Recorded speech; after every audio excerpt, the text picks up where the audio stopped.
Hello dear viewers, a lot of you requested for us to review Death Stranding Director's Cut. I think it is really great chance if you haven't seen the original game now to find it out and what it is.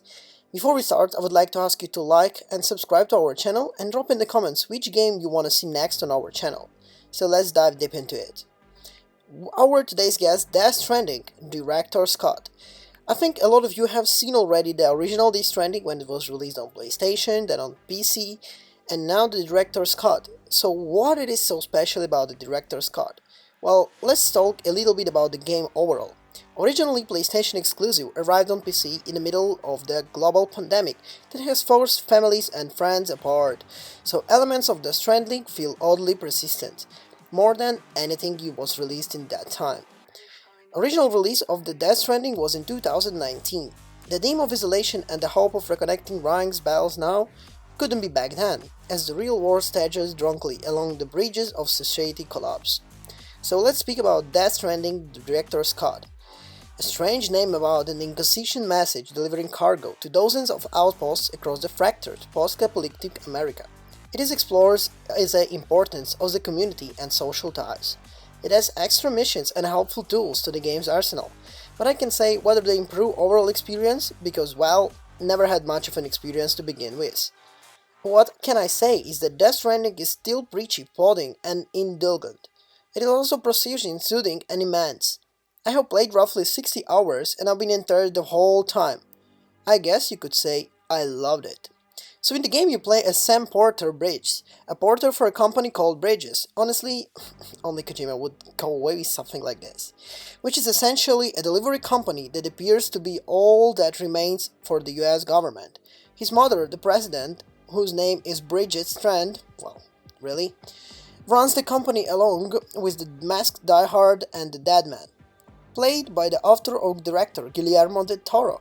Well, there is a lot of familiar faces in this game. Sam's job is to reconnect America using the strands, bringing the disconnected nations back on data, grind that will allow them to recreate interaction that humanity can get back on.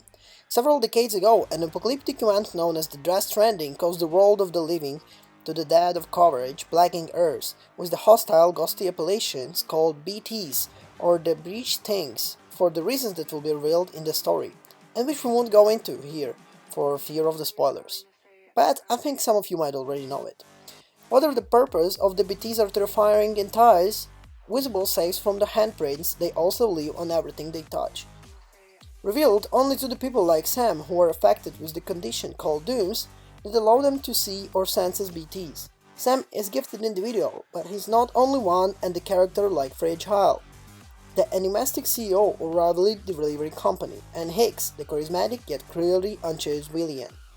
Sometimes I would just say screw it and get my motorcycle and ride around the really big map, because the game can be sometimes really boring. The main problem with Death Stranding is that while the world building the premises are super B, Kojima's writing is about subtitle announced as pool Q in eye. Characters' names are weird, motivations and plot points left without hanging until the final. So if you would be really kind of also a new tutorial tools. The Stranding focus on realism initially put many people off navigating harsh terrain with the heavily laden. Sam is maidening is ultimately satisfying. It is more easier by an inclusion of ladders, ropes, roads, zip lines, all constructed by you or other players you progress through the game. Yeah, exactly. There is other players, so the game technically doesn't have multiplayer, but if someone left something in the world, it would load in your world too. That's cool. In the Director's Cut there are more options. You can create jump ramps for SAM vehicles, or cargo catapults to launch goods safely across the canyons and mountains. Circle bridges offer an alternative, an insanely long ladder, and the zip lines. The bodybot plays the bigger role, as you can design it carry goods beside you or its own. How? You can assign it to carry Sam himself. Agreeably, these additions trivialize a lot of the challenge, but you are not forced to use them. As for the performance, well, the Stranding Director's Cut is sublime on PC. I haven't tried it on PlayStation, but on PC it is fantastic. Wonky physics notwithstanding, it looks phenomenal. It always did, even on PS4, but the environment details is spectacular. Cut the scenes, the character animations are some of the best I've seen. The whole experience hums with the quality and confidence. If you're a PC gamer who loved Death Stranding before, I'd still recommend getting Director's Cut upgrade for the new content, gear, and mechanics.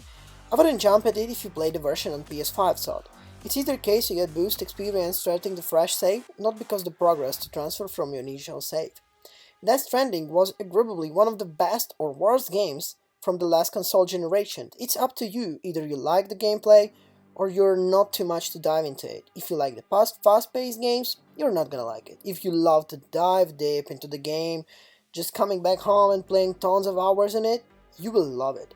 I pitched my tent in the former camp, and the whole director's cut confirms my stance. Yes, some of it is maddening. Yes, the writing sometimes like being hit and all tanker with the world of exposed.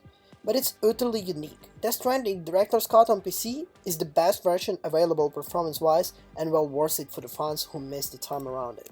Thank you for watching us on this review, and I'll see you in the next one.